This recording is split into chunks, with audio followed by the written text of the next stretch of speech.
Hello, everybody. With a new year, we begin with Mark Collinsworth of Vere Global Financial Wealth Management to see how we can manage our wealth in the year ahead, how the stock market is going to do, and what it looks like for the Biden administration controlling inflation and having a healthy economy.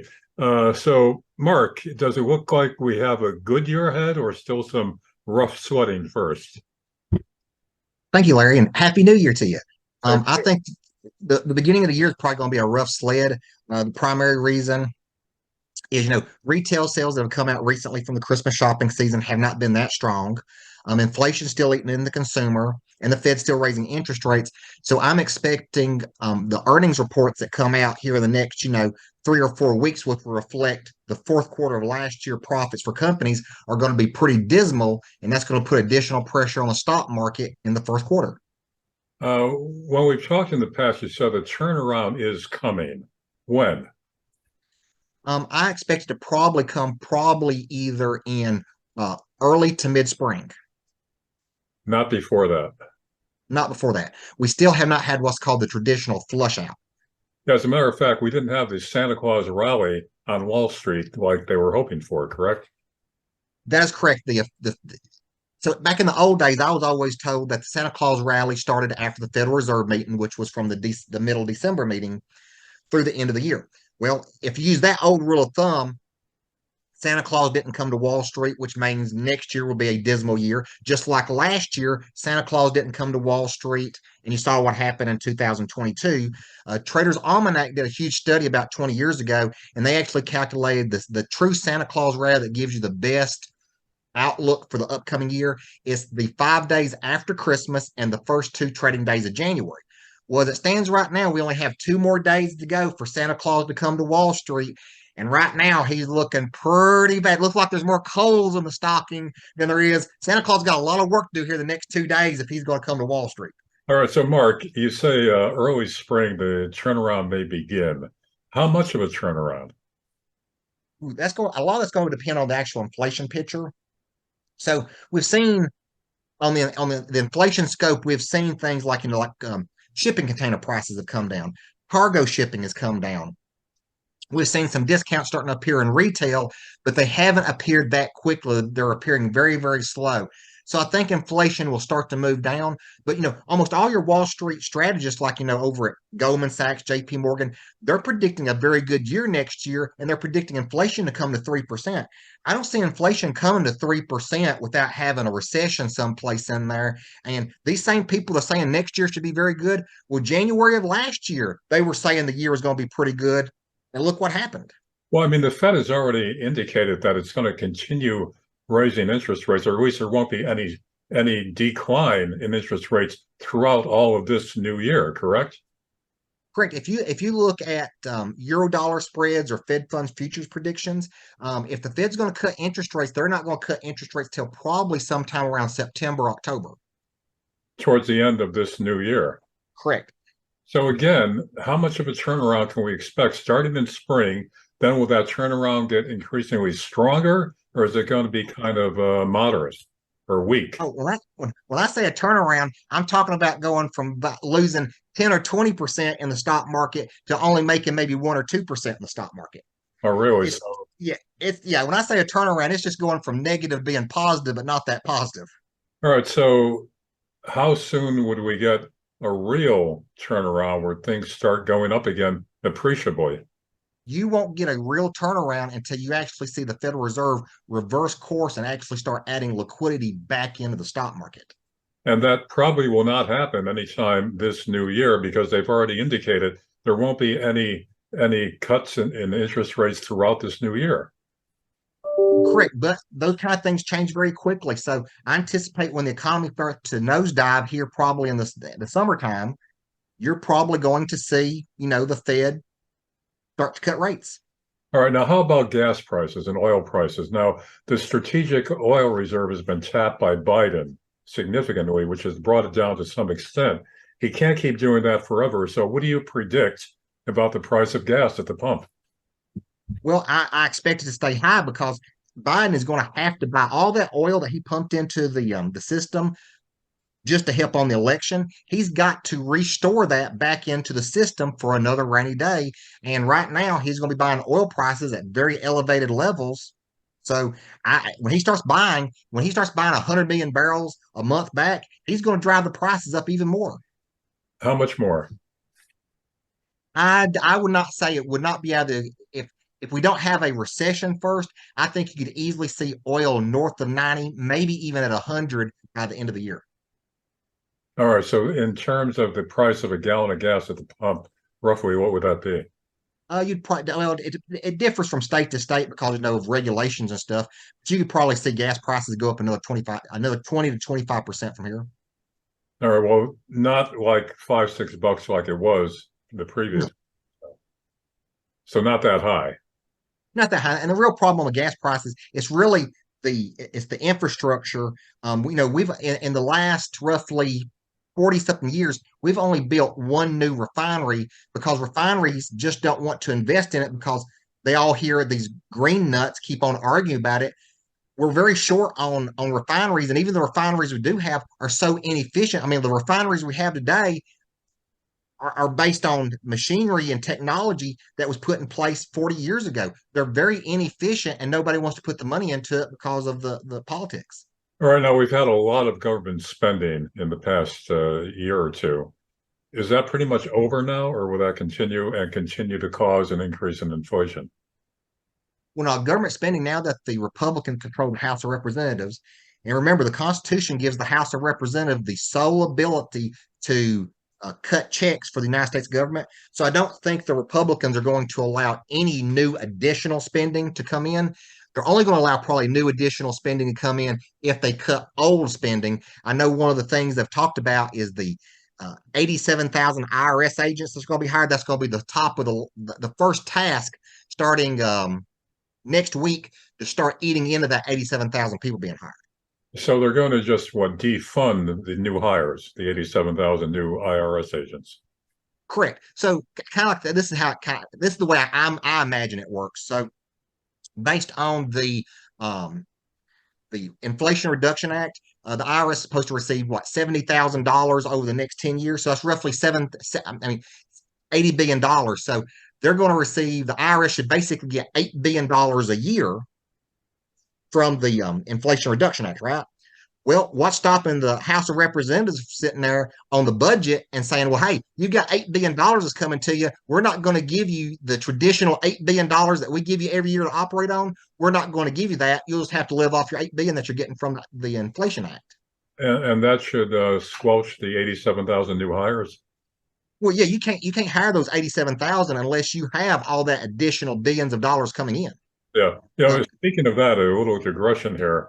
You know, it was kind of the impression that the Biden administration was trying to convey was that it would get the big guys to pay up. But actually, it wouldn't work that way, would it? Well, that's the problem with IRS. If you go after the big guys have so many tax attorneys and so many CPAs. They tie these court cases up for years and years and years, and the IRS doesn't get any money out of this. The IRS is getting all this new funding. They have to show a profit. If they cannot show an increase in tax revenue, they'll never see another hike to the IRS ever again. So you can't go after the big guys because you won't be able to get the money out of them. Only place you can see that additional money is to go after the little guys. And instead of getting someone to write you out a check for $100,000, well, get 10,000 people each to write you out a check for $100, and boom, you're there. So how much harassment can the little guy expect? The working class and middle class guy? Oh, I think you're going to see quite a bit. That's the thing. They actually did a study over the years. The large majority of people that actually get audited are people that actually make under $200,000 a year.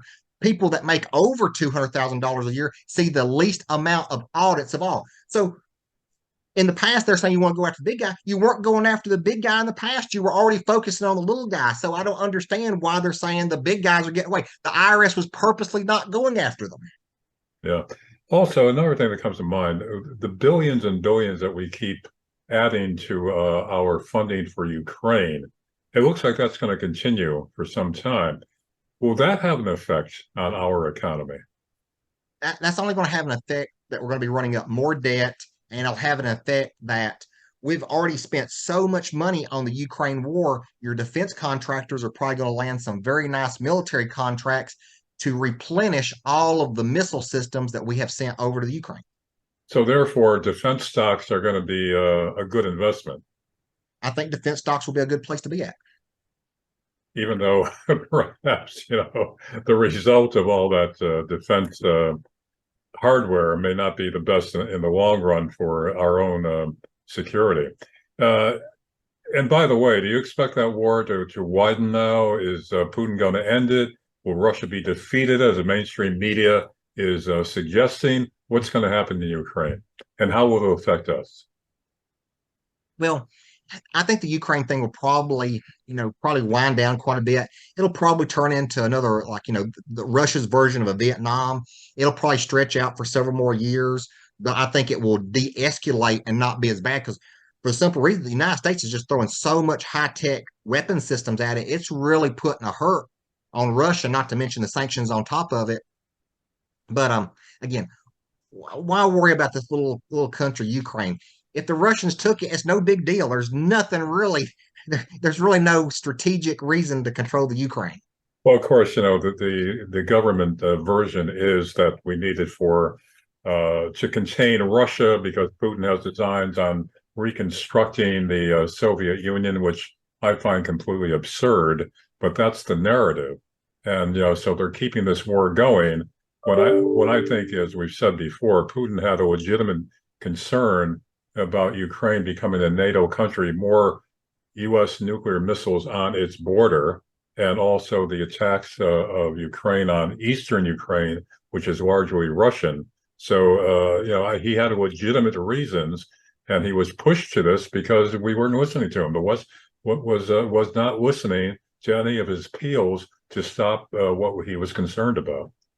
Well, and that's one of the things that kind of irritates me about politics and stuff. Let's talk about the Cuban Missile Crisis. All you heard was, "Oh, look, the Russians have moved missiles into Cuba." Blah blah blah. Russians, Cuba, missiles. Blah blah blah. You don't hear anything about how before the Cuban Missile Crisis, the United States moved tons of nuclear missiles into Turkey, and Russia said, "Hey, you've got all these nuclear missiles right here on Turkey on us. Can you please remove them?" And the United States basically said, "Go F yourself."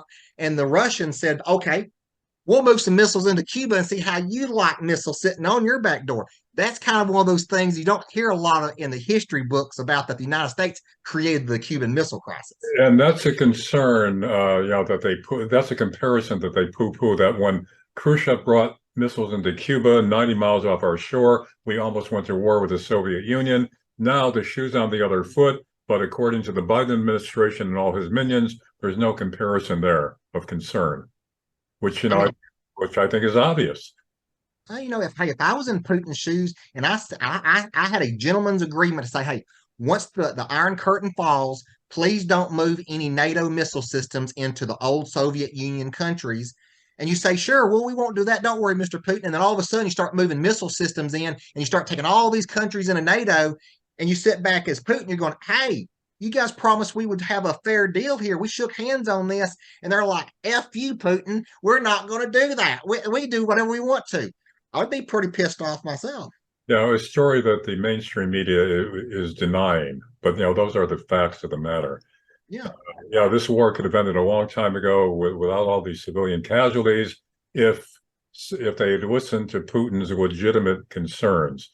No nuclear missiles on his border, 10-minute missile flight to Moscow, and stop attacking the Russian nationals in eastern Ukraine. But they have the narrative sealed up, and especially with the mainstream media going along with it, not pushing back, not really investigating as newspapers used to, crusading newspapers like the Washington Post and the New York Times. Now they're cheerleaders and propagandists. So, the problem is more and more we're only getting the government's version of quote reality, which doesn't bode well for the future of democracy in our country.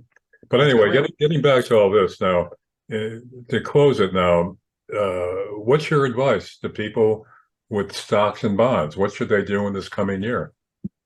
I would sit heavy in cash until we got past the spring. And even then, if you're going to own stocks, please don't go out and buy tech stocks.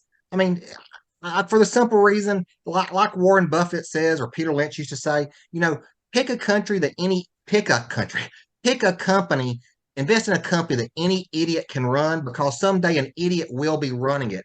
I mean, the technology stuff is so whack. I mean, I couldn't sit there and run Apple computers. I couldn't sit there and run Microsoft. But you know what? Coca-Cola, I can sit there. What's Coca-Cola? You take some water and you take some sugar and you mix it together.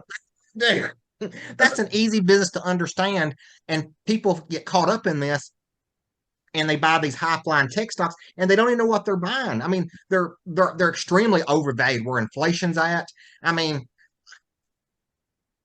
that's Well, my take on. also the general rule of thumb is, buy stocks that have products that people continuously need and use. For instance, not to be indelicate, but toilet paper, right? Well, that's another thing people also don't understand is these tech companies, they have to completely reinvent themselves every 5 to 6 years. Think about it. The Apple computers and Microsoft today is a totally different company than what it was 6 or 7 years ago. Go back 6 or 7 years ago, and you could Bill Gates probably couldn't even recognize the company from 15 years ago today. These companies have to reinvent themselves and hope that their new business model survives the current environment. But look at Coca-Cola. Coca-Cola's been around for over 100 years. Procter and Gamble's been around for 100 years because they do one thing and they do it well and they don't change it. Yeah, and Elon Musk recently said Coke should put the cocaine back in Coca-Cola. Yeah. But and by the way, Musk, I mean, his critics are saying he's going down along with Tesla and even Twitter now. You think so? I don't know, but I thought I was kind of curious that for the month of December, Elon Musk now holds the record for losing more money in 1 month than any person alive in history, which came to a total of about $200 billion in 1 month in But Tesla stock dropping. but the final outcome, what do you think? Is he going to recover? I don't know. See, again, I look at valuations of companies and things like Tesla. Tesla is an extremely overvalued company. I mean, people that go and like research stuff that want to buy refrigerators, they'll spend more time researching a refrigerator to get a deal than they will researching the value of is Tesla a good company or not. And my concern here is no one would go out and pay $1 million for a refrigerator, right? That's just as stupid. Why can't a retail investor sit there and go, there's no refrigerator that's worth $1 million? Well, why do you want to go buy a company that's worth $500 billion in my eyes when it's really only worth probably $50 billion at tops? Hmm. Do you think it was a mistake for him to buy Twitter? Most definitely. Bad move across the board. He ran his mouth and he got stuck in a bad situation. However, I give him lots of credit for opening up Twitter and really striking a blow for freedom of speech. Yeah, but the problem is I understand that there's so many advertisers are now leaving Twitter because they don't want the freedom of speech. Right. They want to keep manipulating people their way, and they don't want to be on a platform that actually promotes freedom of speech. So Yeah, but I mean, the problem is, there is less and less freedom of speech. The narrative is being controlled by the government, and that does not bode well for the continuation of a free nation. And I think, again, I give Musk credit for at least trying to open up Twitter, even though he's being roundly criticized for the move. But I think, somebody stepped up and he did it. yeah, but I think he just stepped up and done it for a lot cheaper price at the same time. Yeah, well, I mean, so he didn't make the right move in purchasing it. I mean, could he have gotten it for less Oh, when I think he could have got it for a lot cheaper. yeah, but he had to convince the other shareholders to go along with the buyout, correct? Yeah, but when you're offering, let's I think what he offered, what was it? I forget the exact number. He was offering $45 a share. If the stock's trading at 25 and you're offering 45, well, hey, bring it down to $30. You're still getting an extra $5 out of it. I mean, Twitter was just a crappy company. I don't think Twitter ever made a single profit in its entire career. So those people in Twitter would have loved to have gotten out at anything above where it was currently trading. So you're saying then that he wasn't shrewd about this. He could have gotten it for much less. Oh, he put the price tag of what was it 42 44 billion. 42 billion. He did that because of the 420 thing, because he likes to smoke marijuana, the 420. That was stupid. Why do that? I'm just stupid. I'm glad he wasn't, thinking about something like, 666 and said, how about $666 billion? I mean, Well, we'll see how that turns out. All right, Mark Collinsworth of Vere Global Wealth Management. Thanks for joining us, and we'll be getting updates from you as we go along financially in this new year. Thanks, Mark. thank you.